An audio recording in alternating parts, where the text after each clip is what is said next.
बच्चों, मैंने कल पिता के ऊपर निबंध लिखने के लिए कहा था। कितने बच्चों ने लिखा है? पीयूष, तुम सुनाओ। मेरे पिता का नाम श्री राजेश गावड़े है। वो बहुत ही भले इंसान हैं।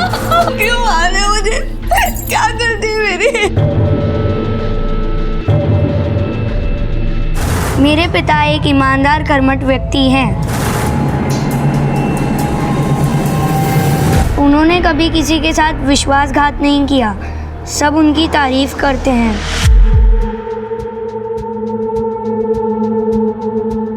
मेरे पिता के कारण मेरे घर का वातावरण स्वर्ग की तरह सुंदर है।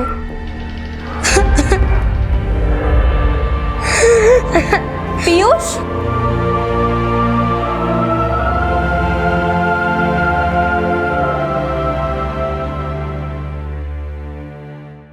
आई तंग आ चुकी हूं मैं कुंदन से। इस आदमी को अपने अलावा और किसी की भी नहीं पड़ी।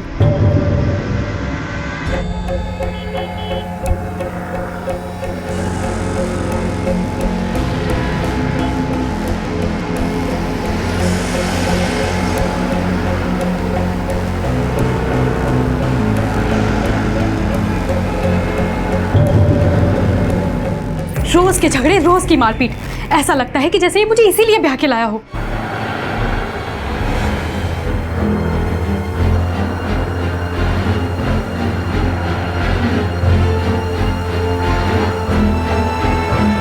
एक नंबर के स्वार्थी और मक्कार आदमी को मेरे गले बांध दिया है आप लोगों ने।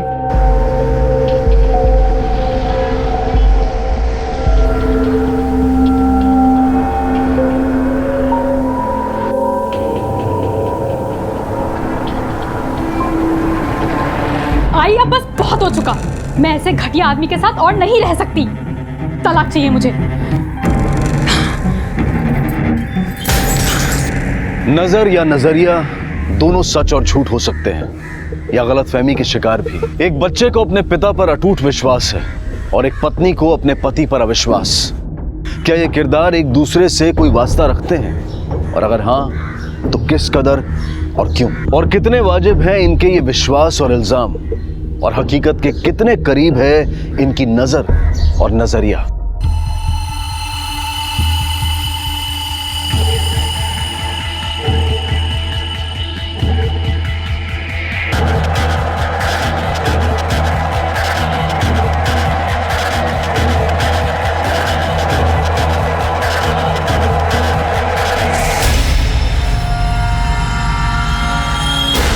सर, मैं शायद सही इंसान नहीं हुई कंप्लेंट लिखाने के लिए, पर क्या कर सकते हैं, सिचुएशन ही कुछ ऐसी है। जरा विस्तार से बताइए। ये मेरा स्टूडेंट है पीयूष गावड़े।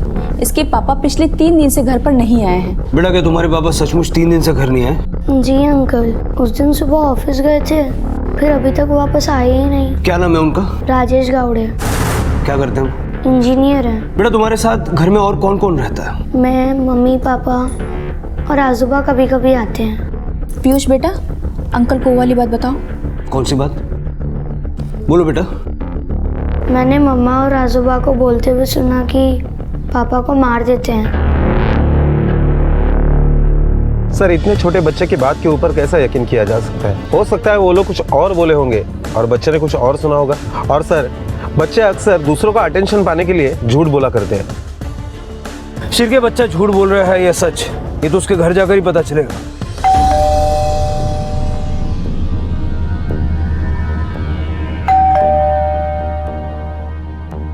क्या बीवी बहुत गुस्सा है क्या? इसके लिए दरवाजा नहीं खोल रही है वो? पहला तुम्ही तुमच्या घरात बघा काय चाललंय ते। सुना है कि तुम्हारी लड़की इस एरिया के डॉन के साथ बहुत घूम रही है मोटरसाइकिल पे।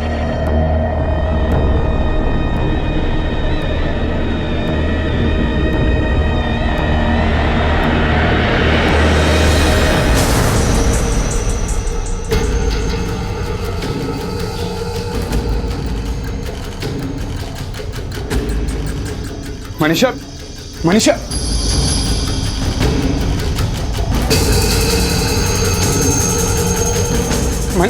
मनीषा, मनीषा,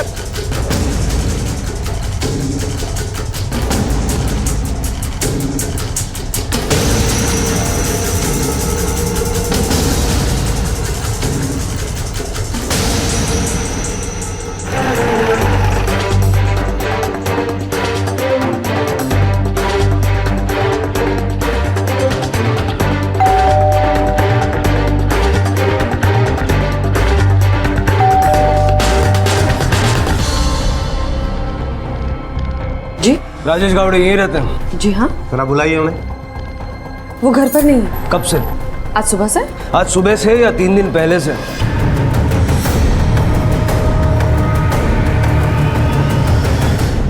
तीन दिन पहले से। फिर आपने उनकी मिसिंग कंप्लेंट नहीं दर्ज करवाई? नहीं पत्नी है आप उनकी, आपको फिक्र नहीं होती? जी, वो मैंने अपने ससुर जी से कहा था और उन्होंने कहा कि वो पुलिस कंप्लेंट कर देंगे। फिर आपने उनसे पूछा कि उन्होंने मिसिंग कंप्लेंट दर्ज करवाई या नहीं? नहीं। बहुत भरोसा है आपको अपने ससुर जी पे। हो, देवा सर के आए थे। अच्छा, आपके भगवान जैसे ससुर जी है कहाँ? वो यहाँ हमारे साथ नहीं रहते। फिर कहाँ रहते? लेकिन साहब ऐसे कौन सी किताब में लिखा है कि बाप और बेटा एक ही घर में रहे? ये मेरा अपना घर है ना। लेकिन आपकी बहू ने हमसे कहा कि उसने आपको राजेश के गायब होने की बात बताई और आपने कहा कि आप मिसिंग कंप्लेंट दर्ज कराएंगे। हाँ हाँ बोला था। फिर कहाँ किया आपने कंप्लेंट? वो मैं भूल गया। भूल गए? हाँ साहब, अब क्या है कि उम्र ज़्यादा हो गई है ना, तो भूलने की बीमारी लग गई है। अभी आप लोग आ गए हो ना, तो आप लोग ढूंढ लो ना उसको। अजीब बात है, बेटे की चिंता ही नहीं। सर, उसकी बीवी को देखकर भी ये नहीं लगता कि उसे अपने पति की चिंता हो। राजेश, उसकी बीवी और उसका बाप, तीनों की कुंडलियां निकालो। Okay sir.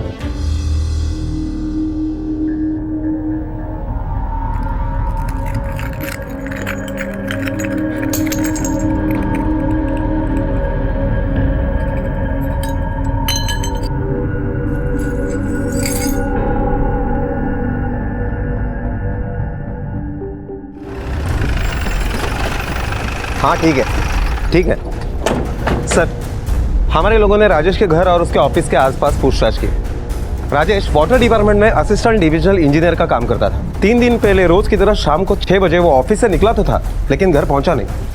उसका मोबाइल का लास्ट लोकेशन ऑफिस का पार्किंग एरिया आ रहा है।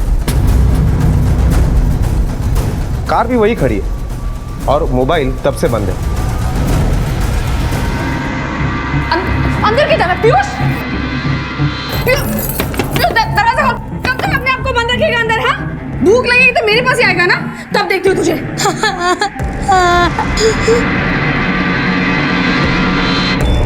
मतलब पार्किंग लॉट में राजेश ने अपना फोन या तो खुद स्विच ऑफ किया या उसके फोन की बैटरी चली गई।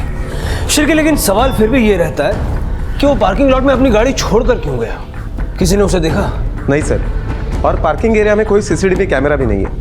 लेकिन हमारे आदमी का कहना है कि गवर्नमेंट ऑफिस होने की वजह से वहाँ काफ़ी चहल पहल रहती है। मतलब अगर उसे जबरदस्ती ले जाया जाता तो कोई ना कोई तो नोटिस करता। शिरके, राजेश जिसके भी साथ गया है अपनी मर्जी से गया, वो उसे जानता था। सर ये देखिए। क्या ये? सर इसी वजह से राजेश और उसके बाप के बीच में नहीं बनती थी।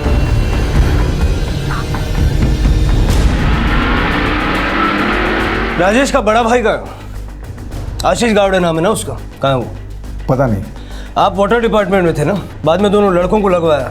राजेश ने आशीष के खिलाफ करप्शन की कंप्लेंट की थी, सही है गलत? सही है। आशीष पकड़ा गया, 5 साल की सजा हुई, सही है गलत? सही है। और अभी पेरोल पर बाहर आया है 1 हफ्ते पहले, बराबर ना? जी। और राजेश गायब हो गया। साहब ये राजेश कौन सा दूध का धुला हुआ है? ईमानदारी का नाटक करता है। अपने बड़े भाई का अच्छा उससे देखा नहीं गया, इसके लिए झूठ मूठ के आरोप में फंसा दिया उसको। मेरा आशीष तो राजेश से भी ज्यादा ईमानदार है साहब। अच्छा, तो तुम्हारा ईमानदार बेटा अभी कहाँ है? पता नहीं, लेकिन आएगा तो बोल दूंगा आप लोगों को मिले करके। तकलीफ मत लीजिए, आपको भूलने की बीमारी है, हम ढूंढ लेंगे।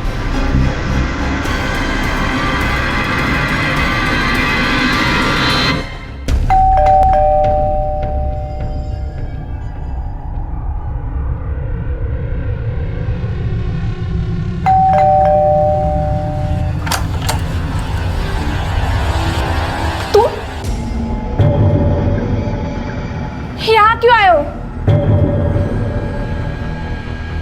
तुम यहाँ से जाओ, नहीं तो प्लीज प्लीज शुभांगी मेरी बात सुनो, प्लीज बात सुनो। मेरे साथ नाइंसाफी हुई है। वो राजेश ने मुझे झूठे केस में फंसा दिया शुभांगी। मेरी कोई गलती नहीं है, मैंने कुछ नहीं किया। प्लीज घर चलो। डिवोर्स हो चुका है हमारा, और क्यों आऊं मैं तुम्हारे साथ? हाँ, हमारा डिवोर्स होने के बावजूद भी लोग मुझे ताने मारते हैं तुम्हारे नाम से। शुभांगी प्लीज प्लीज मेरी बात सुनो। शुभांगी, मुझे एक बार अपने बेटे से मिला दो प्लीज। फर्क का है? हाँ फर्क का है। प्लीज तुम निकल जाओ यहाँ से। हाथ जोड़ता हूँ, तुम्हारे 5 साल तड़पा उसे मिलने के लिए। शुभांगी प्लीज एक बार मिलने दो मुझे। आशीष चल मेरे साथ। सर आप मैंने क्या किया? मैं तो परल पे बाहर हूँ अभी। मैं बीवी से बात कर रहा हूँ। चल रे, मला माहिती आहे, चल. बीवी से बात तो कर चल. अरे सर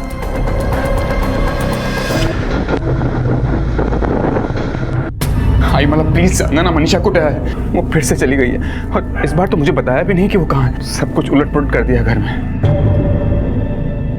आई अगर वो अंदर है तो उसको प्लीज बुलाओ ना बाहर. माझ्याशी काही चूक झाली असेल तर मैं माफी मांगता हूँ. बेटा वो यहाँ नहीं आई है। तो आई वो कहाँ है ये बताइए, मैं वहाँ चले जाता हूँ. बेटा अगर वो यहाँ आती तो मैं छुपाती क्यों? ना तो वो यहाँ आई है और ना ही उसने फोन किया। आई अगर वो यहाँ आएगी तो आप उसे बताएंगे ना कि मैं आया था. ठीक है बेटा, मैं बता दूँ।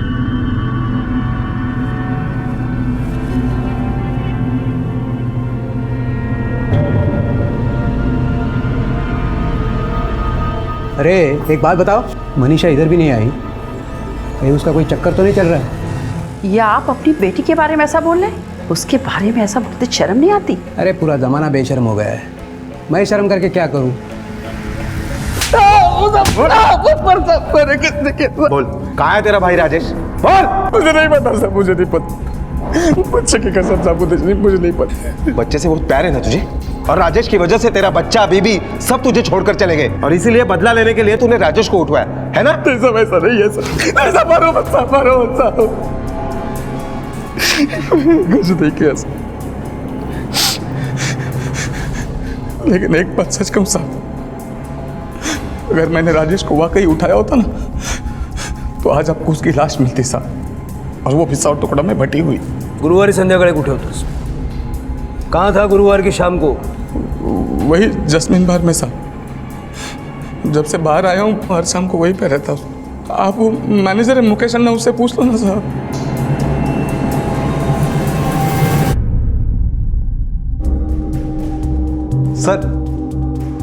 सर बार के मालिक ने बताया कि पिछले 5 दिनों से आशीष शाम से लेकर देर रात तक उसी के बार में रहता है. मतलब अगर आशीष ने राजेश को अगवा किया है तो उसने किसी को सुपारी दी है. पता करो पिछले 5 दिनों में ये आशीष किस किस से मिला है. 5 दिन हो गए राजेश को गायब हुए, ना ही कोई रैंसम का कॉल आया है और ना ही राजेश खुद वापस आया है. मतलब समझते हो? मतलब राजेश के जिंदा होने के चांसेस बहुत कम है. पीयूष, पीयूष बेटा बाहर आ जाओ. देखो पूरी रात निकल चुकी है, तुमने कुछ नहीं खाया बेटा. प्लीज बाहर आ जाओ. मैं शपथ सांगते हुए तुम्हें बिल्कुल नहीं मार रहा. पीयूष देखो, मैंने तुम्हारे लिए तुम्हारी पसंद की चावल की खीर बनाई है. अब तो आ जाओ पीयूष. पीयूष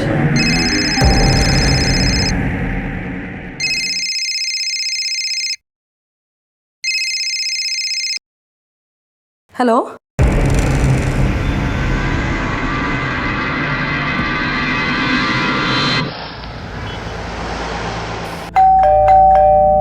हाँ हेलो हेलो. वो पैसे मांग रहे थे, धमकी दी उन्होंने कि अगर उन्हें जुड़ा है तो पैसे देने पड़ेंगे, तो वहां डालेंगे उनको. अगर उन्हें कुछ हो गया तो मेरा फिर उसका क्या होगा? आप कुछ कीजिए ना. शांत हो जा, कुछ समझ में नहीं आ रहा है क्या बोल रही है तुम. किसने फोन किया था? हेलो. मेरी बात ध्यान से सुनो. तुम्हारा पति मेरे पास है. अगर वापस चाहती हो तो मैं जहाँ कहूँ वहाँ 2 करोड़ लेकर आ जाओ. क्या? 2 करोड़? और हाँ, पुलिस में गई तो उसकी लाश मिलेगी, वो भी टुकड़ों में. लेकिन बहन जी मेरे पास इतने पैसे नहीं है. झूठ मत बोलो और ये बहन जी का नाटक बंद करो. सरकारी ऑफिसर है ना तेरा पति, जानती हूँ मैं कि इन लोगों के पास ऊपर की कमाई का पैसा बहुत होता है. आप प्लीज उन्हें छोड़ दीजिए. वो वैसे ऑफिसर नहीं है जो रिश्वत खाते हैं. प्लीज. 6 घंटे का टाइम दे रही हूँ, पैसा गिनना शुरू कर. क्या? 2 करोड़? हाँ, लेकिन मैंने उसे कहा कि मेरे पास बिल्कुल भी नहीं है इतने सारे पैसे. तो फिर उसने 1.5 करोड़ मांगे, फिर 1 करोड़, और फिर मैंने 40 लाख में हाँ कह दी. लेकिन मेरे पास 40 लाख भी नहीं है. मैं कहाँ से लाऊंगी इतने पैसे? अरे तो मर जाने देना उसे, फुकट में तुझे छुटकारा मिल जाएगा. कैसे बातें कर रहे हैं आप? पति है वो, मेरे प्यार करते मैं उनसे. आप ये ऐसे आज ये अचानक पति प्यार ये कहाँ से आ गया? अरे जब से तेरी शादी हुई है तूने सिर्फ बुराई की है राजेश की, सिर्फ बुराई। ये फोन, ये 40 लाख रुपया, तुमको क्या लगता है मैं विश्वास कर लूंगा तुम्हारा? तेरा पति आज गायब हुआ तो मेरे से पैसे हटने का बहाना मिल गया तुझे। मैं सच कह रही हूँ, झूठ नहीं बोल रही हूँ। तू ऐसी औरत है जो पैसों के लिए कुछ भी कर सकती है। नहीं मेरी तुझे देने के लिए मेरे पास पैसे नहीं है, जा यहाँ से। जा यहाँ एक से। बार बात तो सुनिए। अरे मुझे क्या बेवकूफ समझा क्या? पैसे नहीं मेरे पास, तू निकल यहाँ से। कुंदन जी, आपकी बीवी पिछले 2 दिन से लापता है और आप अब आ रहे हैं। सर मनीषा जब भी घर से झगड़ा करके जाती है तो वो 2-3 दिन तक वापस नहीं आती है। ये जो 2-3 दिन वो जाती है वो कहाँ जाती है? सर उसके आई के घर। मुझे लगा इस बार भी वो वहीं गई होगी, लेकिन उसे मनाने के लिए जब मैं वहाँ पहुँचा तो मुझे पता चला कि वो वहाँ भी नहीं आई है। फोटो लाए उसका? जी सर, मुझे बहुत डर लग रहा है कहीं उसने खुद को। इनका नाम, नंबर, एड्रेस ले लो और इनकी कंप्लेंट लिखवा दो और ये फोटो सारे पुलिस स्टेशन में सर्कुलेट करवा दो। Okay sir. आप चिंता मत कीजिए, आपकी बीवी को हम ढूंढ निकालेंगे। जाइए। मतलब मनीषा भी उसी दौरान गायब हुई जब राजेश गायब हुआ। अंकल अंकल, क्या हुआ पीयूष? मुझे आपको कुछ बताना है अंकल। बेटा तुम्हें ऐसे अकेले घर से बाहर नहीं निकलना चाहिए था। लेकिन मुझे आपको बताना था ना।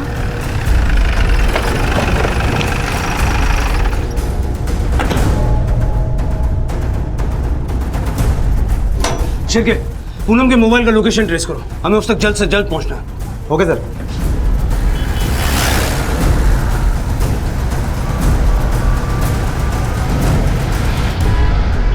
सर लोकेशन ट्रेस हो गया, टेम्पल रोड के आगे मार्केट का दिखाई दे रहा है। चलो।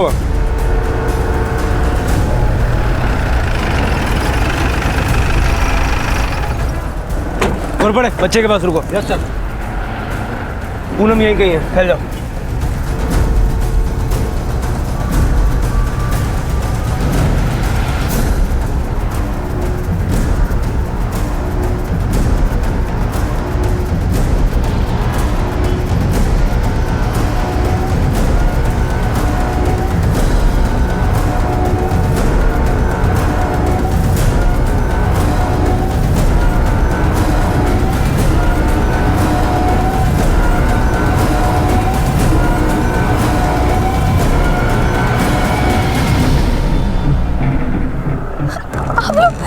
आप लोग क्यों आए यहाँ पर? वो मेरे पति को मार देंगे। आप लोग चले जाइए यहाँ से।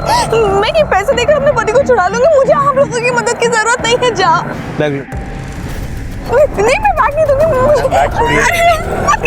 आप समझे, वो मार देंगे मेरे पति को। जिस नंबर से पूनम को रैंसम कॉल आया था वो एक बर्नर फोन है, यानी फेक आईडी वाला। इस वजह से फोन किसने किया था ये पता लगाना मुश्किल है। ये रैंसम वाली बात हमें पहले क्यों नहीं बताई? क्योंकि मैं डर गई थी, अगर उन्हें पता चल गया तो। 40 लाख रुपए कहां से आए? सच सच बताना, क्योंकि पीयूष के मुताबिक तुम्हारे भगवान जैसे ससुर जी ने पैसे देने से मना कर दिया। वो मेरे पति के पैसे उनकी अलमारी में थे। तुम्हारे पति एक गवर्नमेंट सर्वेंट है, क्या तनख्वाह होगी? 40-50 हजार, और अलमारी में 40 लाख रुपए। कहां से आए इतने पैसे? मुझे नहीं मालूम कहां से आए, लेकिन अगर मेरे पति को कुछ हो गया ना तो उसके जिम्मेदार सिर्फ आप लोग होंगे। आपके पति को कुछ नहीं होगा अगर आप हमारी मदद करेंगे। और एक बात, आपका मोबाइल लैंडलाइन अब से हम टैप करने वाले हैं, ताकि अगर दोबारा उस किडनैपर का फोन आए तो हमें पता चल जाए। फिलहाल आप जा सकती हैं। गोर पड़े। Yes sir. कॉल ट्रेसिंग चैन उसी रेंज सही गया। ठीक है सर। जाइए। चला मैडम।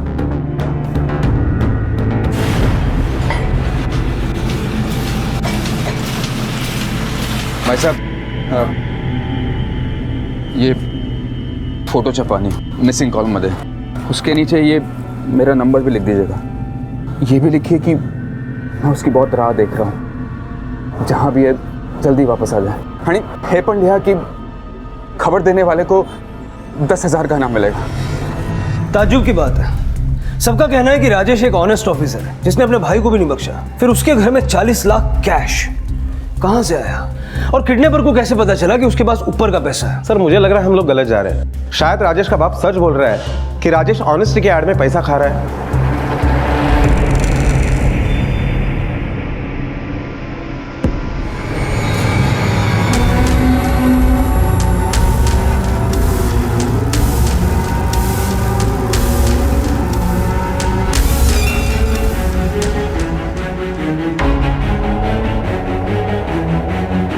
आप जानती है इसे? नहीं तो फिर इतना घूर के क्यों देख रही थी? मैं तो अपने पति की फोटो देख रही थी। आपके पति की फोटो तो इस कोने में, आप उस कोने में देख रही थी।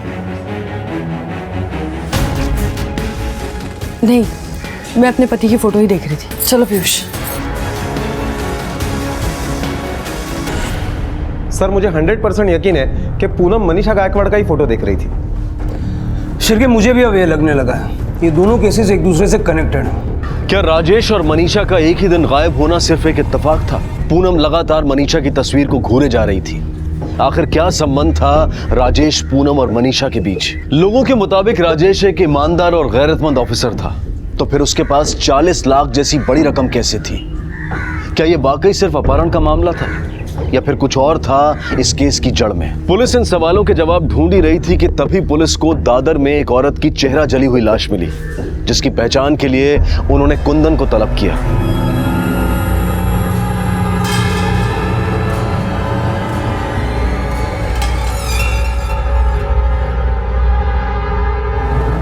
एसिड से मुंह जलाया इनका। इनकी बॉडी के पास कोई आइडेंटिफिकेशन नहीं मिला और ना ही इनके बॉडी पर कोई निशान है। नहीं, ये मेरी मनीषा नहीं हो सकती। हो नहीं सकती या है नहीं? नहीं, ये मेरी बीवी नहीं है, मेरी बीवी नहीं।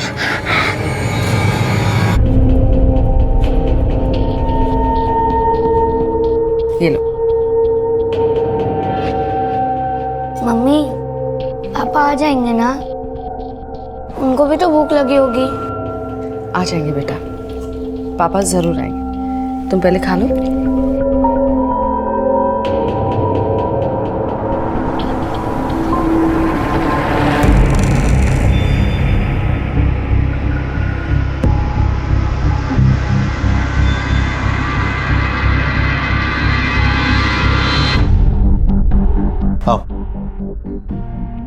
सर ये जनार्दन है, वाटर डिपार्टमेंट में ड्राइवर का काम करता है। राजेश के गायब होने के एक दिन पहले राजेश का किसी के साथ झगड़ा होते हुए इसने पार्किंग लॉट में देखा था। किसके साथ हुआ था झगड़ा? साहब वो हरी सिंह नाम का कॉन्ट्रैक्टर है, उसके साथ। ये कांदिवली की पाइपलाइन का कॉन्ट्रैक्ट उसके पास है। किस बात को लेकर हुआ था झगड़ा? 40 लाख की बात थी। कैसे साइन नहीं करेंगे आप? टेंडर के हिसाब से काम हो गया है। बिल्कुल नहीं हुआ है। आपने जो पाइप्स यूज किए वो अप्रूव्ड क्वालिटी के नहीं है। आप लोगों को घूस देने के बाद जो पैसे बचते हैं ना, उसमें इसी क्वालिटी के पाइप्स मिलते हैं। अगर आपको अच्छी क्वालिटी के पाइप चाहिए तो घूस मत खाओ। किसने खाई घूस? क्या बक रहा है बे? अरे वाह, ये तो अच्छा नाटक है। इस कॉन्ट्रैक्ट के लिए मैंने आपको 40 लाख रुपए दिए, ये सब भूल गए आप इतनी जल्दी? तो तेरा कहना है कि तूने राजेश को 40 लाख रुपए की घूस दी? सोच समझ के बोलना, सरकारी ऑफिसर को रिश्वत देना भी जुर्म होता है। साहब राजेश को नहीं, उसकी बीवी को दिए थे। पूनम गौड़? हाँ साहब। सर वो मुझसे बोली कि मैं अपने पति को समझाऊंगी तो काम हो जाएगा, लेकिन साहब आप उसने मुझे थप्पड़ मारा है। अब तो हिसाब अलग होगा। मैंने पूनम से कई बार कहा कि मेरे पैसे लौटा दे, तो टाल मटोल कर रही है साहब। और इसीलिए तूने राजेश को अगवा किया और अब पैसे मांग रहा है? नहीं साहब, मैं ऐसा क्यों करूंगा? साहब उस डिपार्टमेंट की वजह से तो मेरा बिजनेस चलता है। उस डिपार्टमेंट में किसी के साथ भी ऐसा करके मैं दुश्मनी मोल ले लूं? साहब सच बोलो तो मैंने ऐसा नहीं किया। ये जरूर उसकी लालची बीवी ने किया होगा। हमेशा पैसा पैसा करती रहती है। साहब एक बात बताऊं, गावड़े साहब बहुत ईमानदार आदमी है। ये जरूर इसकी बीवी ने किया होगा। पूनम मुझसे ऐसा बोली तो मैंने ट्राई मारा। साहब उसको पता लग चुका है कि बात पुलिस तक पहुंच गई है, इसलिए वो किसी के साथ मिलकर नाटक कर रही है। साहब एक नंबर की हावरड़ बाई है।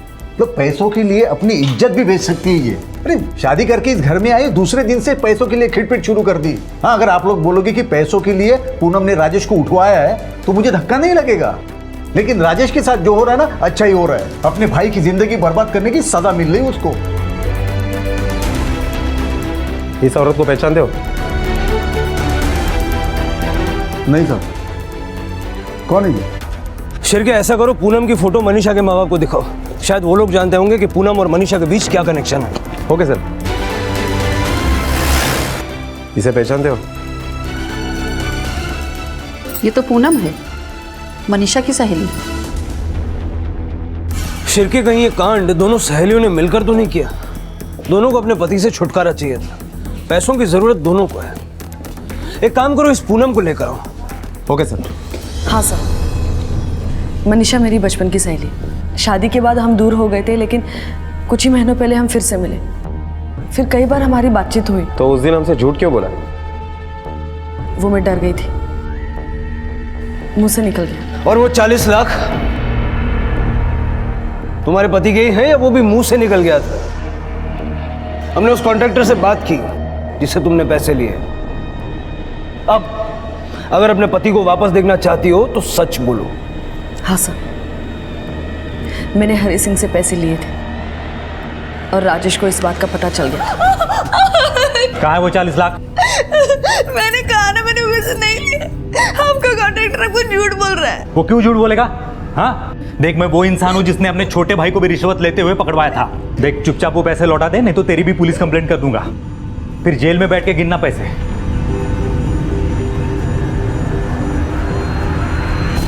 उस दिन जो वो गुस्से में गए, फिर लौटे ही नहीं। ये राजेश मनीषा को जानता है? एक हाथ बार मिले थे बस। बाकी सगळं कसं चाललंय? सब ठीक होना, कितने दिन बाद मिले ना। I know. राजेश, ये मेरी बचपन की सहेली मनीषा। हेलो। हेलो। एक्चुअली आप लोग प्लीज बैठिए, मुझे ऑफिस के लिए निकलना है। इफ यू डोंट माइंड मैं। It's okay. Bye bye. लेकिन आप ये सब क्यों पूछ रहे हैं? क्योंकि तुम्हारा पति और मनीषा दोनों गायब है। देखिए, मैं लालची हूँ, मैं झगड़ालू हूँ, लेकिन मैं अपने पति से बहुत प्यार करती हूँ, क्योंकि मैं जानती हूँ कि वो ऐसी हरकत कर ही नहीं सकते। वो मुझे धोखा नहीं देंगे।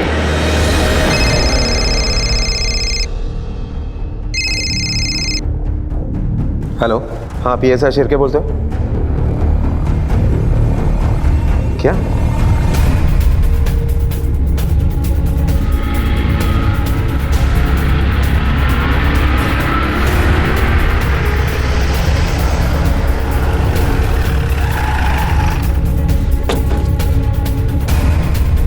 हट जाओ, साइड में हटो, हटो।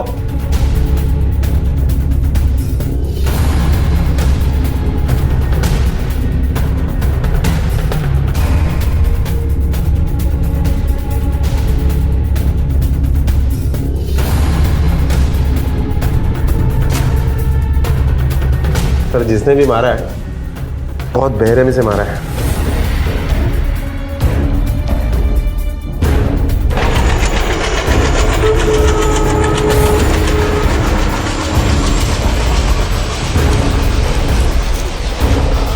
आसपास देखो, कोई सुराग या मर्डर वेपन मिलता है क्या?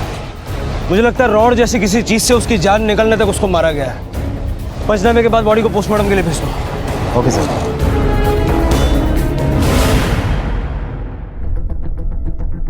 आप लोगों की वजह से मारे गए वो। मैं पैसे लेकर जा रही थी ना, क्यों रोका आपने मुझे? देखिए, पोस्टमार्टम की रिपोर्ट के हिसाब से राजेश की मौत उसी दिन हो गई थी जिस दिन वो गायब हुआ था। इसका मतलब समझते हैं आप? अगर आप पैसे दे भी देती तब भी राजेश वापस नहीं आता।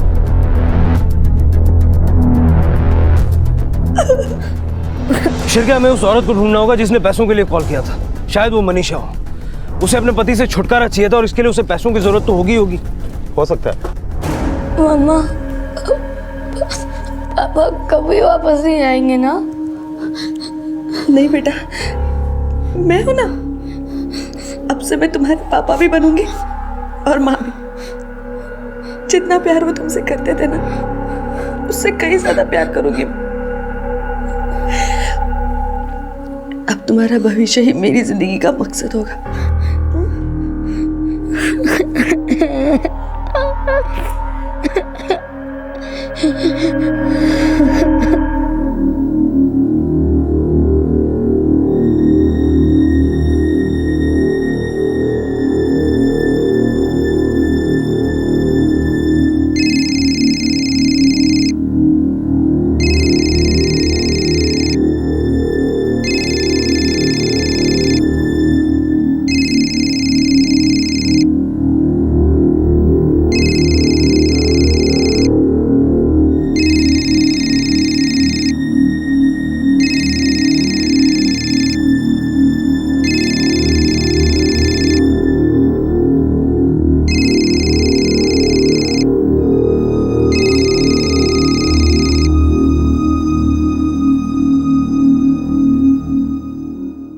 मनीषा ने किडनैप किया, पैसे मांगे, खून किया।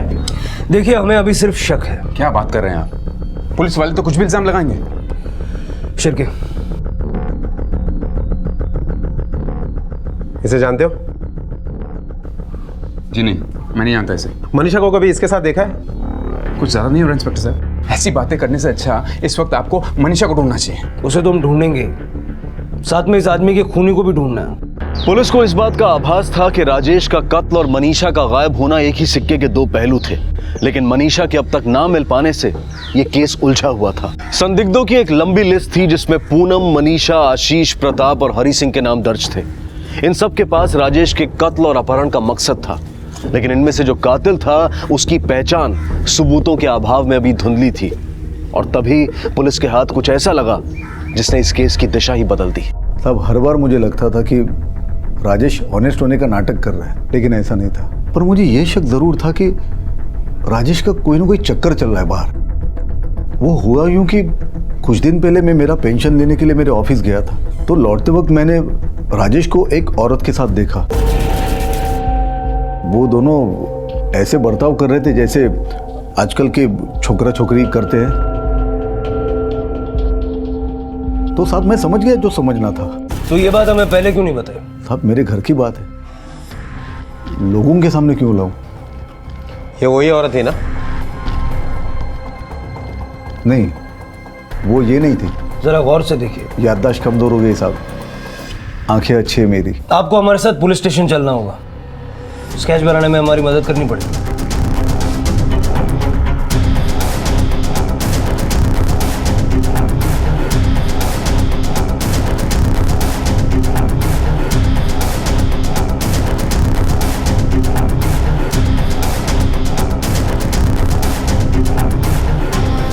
हाँ, यही है वो।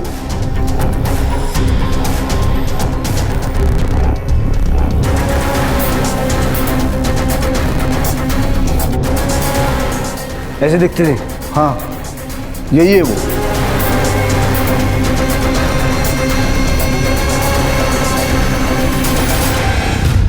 क्यों दिखा रहे आप ये सब मुझे?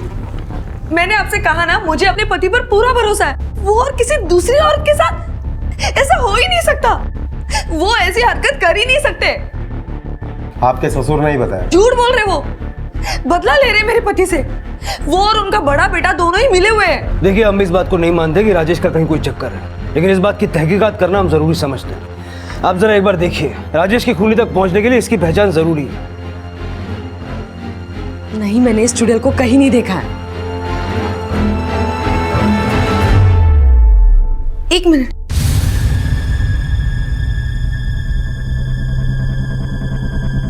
शायद मैंने इसे कहीं देखा है, मुझे याद नहीं आ रहा है, लेकिन मैंने इसे कहीं देखा है। जरा गौर से देखिए, याद करने की कोशिश कीजिए इसको कहां देखा था।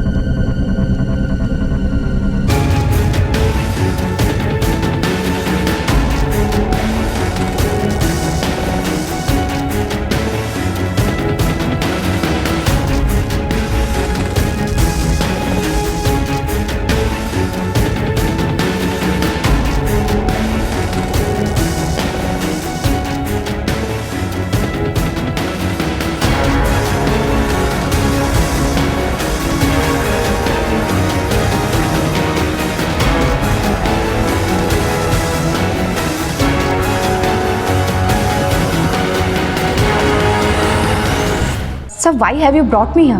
I have done nothing. देखो शर्मिला, हम पिछले 24 घंटे से तुम पे नजर रखे हुए हैं। जब पूनम ने हमें तुम्हारे बारे में बताया तो तुम्हारे मोबाइल के लोकेशन को ट्रेस करके हमने तुम्हें ढूंढ निकाला। तुम्हारे मोबाइल के लोकेशन से हमें यह भी पता चला कि 22 तारीख की शाम को 6 बजे तुम राजेश के ऑफिस गई थी, और जहां राजेश का खून हुआ वहां भी तुम्हारे मोबाइल का लोकेशन दिखा रहा है। लेकिन सर, उस वक्त मेरा फोन बंद था। वो मैंने झूठ बोला था। मैं जानता हूं कि राजेश के ऑफिस से निकलने के बाद तुम्हारा और राजेश का दोनों का मोबाइल बंद था।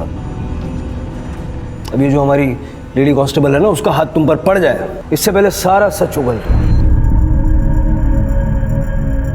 मेरे पति के देहांत के बाद मुझे पैसों की बहुत ज़रूरत थी। ऐसा कोई भी नहीं था जो मेरा साथ दे सके। फिर मेरी मुलाकात राजेश से हुई। मैं श्योर थी कि वो एक गवर्नमेंट ऑफिसर है, तो उसके पास ऊपर की कमाई बहुत होगी, इसलिए मैंने उससे मेल जोल बढ़ाया। वो भी अपने पत्नी से खुश नहीं था, इसलिए जल्द ही मेरे जाल में फंस गया। शर्मिला, मेरे मोबाइल की बैटरी पूरी डाउन हो गई है। अब एक मिनट, तुम एक काम करो, अपनी गाड़ी भी छोड़ दो, मेरी गाड़ी से चलते। कहाँ? है एक खास जगह। आज मैं तुम्हें वो सब कुछ देना चाहती हूँ। शेख बीबी अपने पति को, वो मेरे साथ आने को तैयार हो गया। मैं उसे एक सुनसान जगह लेकर गई। मैं सिर्फ उसे किडनैप करके कुछ पैसे हटना चाहती थी। शर्मिला, ये कौन सी जगह है? प्यार करने की जगह ऐसी ही होती है।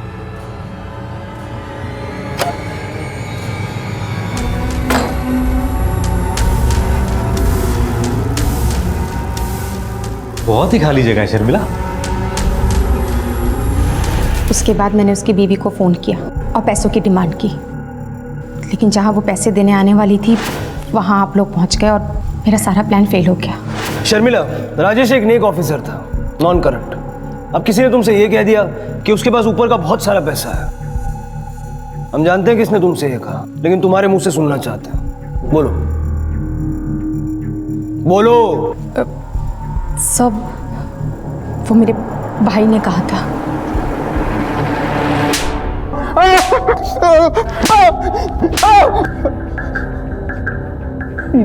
बहुत प्यार करता था मैं मनीषा से, लेकिन वो कभी मेरे प्यार को समझ ही नहीं पाई। फिर मुझे लगा कि अगर मेरे पास ज़्यादा पैसे आ जाएं तो वो खुश हो जाएगी। उसी दौरान मेरी मुलाकात राजेश और पूनम से हुई। अरे हमारा तो बहुत अच्छा चल रहा है। अब इनकी सरकारी नौकरी है तो आप समझ ही सकते होंगे कि ऊपर की कमाई कितनी होती होगी। अरे मनीषा क्या बताओ, कभी कभी तो मेरे हाथ दर्द कर जाते हैं पैसे गिनते गिनते। पैसे है लेकिन छुपाने पड़ते हैं। लेकिन हम जब बाहर जाते हैं ना हर साल, तब बड़े मजे करते हैं। हाँ, पूनम की वो बातें सुनकर मेरा सर घूमने लगा। फिर मैंने और मेरी बहन शर्मिला ने मिलकर राजेश को फांसने का प्लान बनाया। जब मैं वहां पहुंचा तो मैंने देखा कि शर्मिला राजेश को मार चुकी है।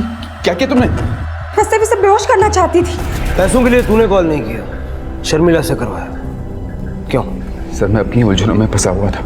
उस रात जब मैं घर पहुंचा तो मैंने देखा कि मनीषा घर छोड़ के जा रही थी। इस तरह गरीबी में ना मैं तुम्हारे साथ नहीं रह सकती, और तुम्हारे बस की बात है ही नहीं मुझे खुश रखना। मनीषा, मेरी बात तो सुनो। मैंने उसे बहुत मनाया, उसे समझाने की कोशिश की, लेकिन वो मानने को तैयार ही नहीं थी। इसलिए मैंने उसे ले जाकर कमरे में बंद कर दिया।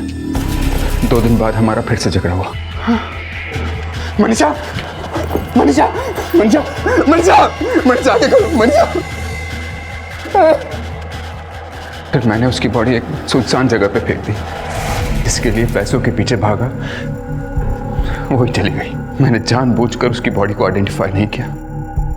जो मेरे प्यार को ही नहीं समझ पाई तो भला मैं उसका क्रियाकर्म क्यों करूं? प्यार पाने के लिए सिर्फ पैसों की जरूरत नहीं होती, अपनापन भी चाहिए होता है, जो तुमने उसे नहीं दिया, और बेवजह 2 लोग मारे गए। कलयुग शायद अपनी चरम सीमा पर है, और शायद इसीलिए राजेश के ईमानदार होने से भी लोगों को परेशानी थी। शायद इसीलिए कुंदन और शर्मिला जैसे लोग जायज तरीके और मेहनत को छोड़कर किसी दूसरे की कमाई को लूटकर सुनहरी जिंदगी जीना चाहते थे। शर्मिला को राजेश को अगवा और उसका कत्ल करने के लिए, और कुंदन को शर्मिला का साथ देने के लिए और मनीषा का कत्ल करने के लिए गिरफ्तार किया गया है। लालच को जरूरत समझ लेना ही अपराधी बनने की पहली सीढ़ी है, और ये सीढ़ी सिर्फ जेल तक जाती है। अब मैं अनूप सोनी आपसे विदा लेता हूं। फिर मुलाकात होगी अगले एपिसोड में एक और चौंका देने वाले केस के साथ। तब तक अपना और अपने परिवार का ख्याल रखें और देखते रहें क्राइम पेट्रोल डायल 100। सबक एक को सीख हम सबको। जय Hind. If you want to enjoy more Crime TV content like this, please subscribe to our channel and click the bell icon.